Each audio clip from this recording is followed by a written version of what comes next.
Let's break down Scottish slavery. Most people don't even know that Scotland wasn't just a victim of the British Empire, it was also a major player in slavery and colonization. Let's break down the amnesia. 1. Scotland wasn't innocent. Many black people are told Scotland had nothing to do with slavery. That's false. Scottish merchants, planters, and ship owners played a huge role in the Atlantic slave trade. Glasgow, Edinburgh, and Dundee built wealth directly from enslaved African labor. 2. Glasgow's tobacco lords.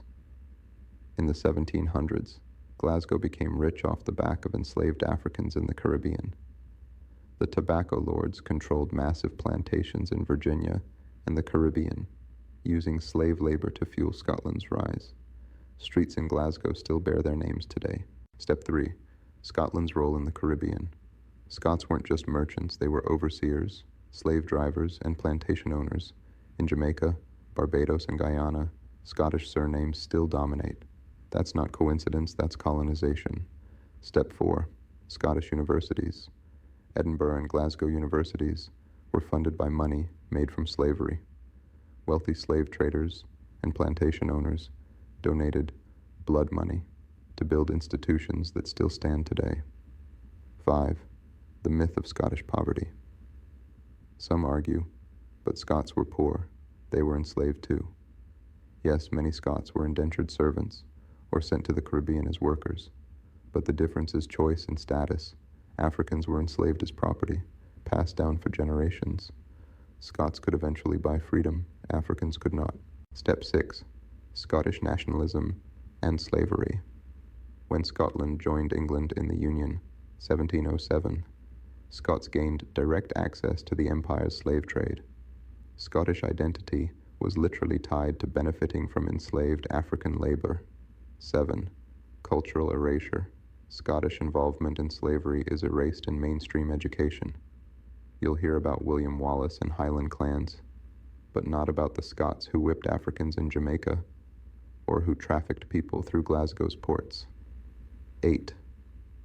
Black Scots disconnect from Africa.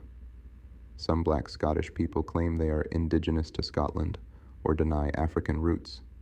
This is selective amnesia, the same as some black Americans who reject African ancestry. The truth is, all humans left Africa. Africans were the first to populate the globe. Denying that is denying your origin story, your power, and the foundation of civilization itself. 9. The invisibility of African legacy black people have built, influenced, and shaped every society they touched, including Scotland. Yet mainstream narratives erase this. Schools celebrate Highland clans and wars, but never mention that Scottish wealth, architecture, and culture were funded by stolen African labor. Knowing your roots means reclaiming what colonial education tried to bury. 10. History is power. Understanding Scottish slavery and the global African diaspora is not about guilt, it's about awareness. Every denial of this history strengthens the colonizer's narrative and weakens ancestral truth. To awaken is to see that Africa's people were pioneers, traders, builders, and survivors across the world, even in places like Scotland that now pretend innocence. Final thought. Scottish slavery is a hidden chapter, but it exposes the lie. No part of Europe was innocent. Scotland profited from African pain, just like England, Portugal, Spain, and France. Denial today? That's modern colonization erasing the blood, the sweat, and the power of Africans from history. Wake up, reclaim your story, and stop letting European lies define your truth.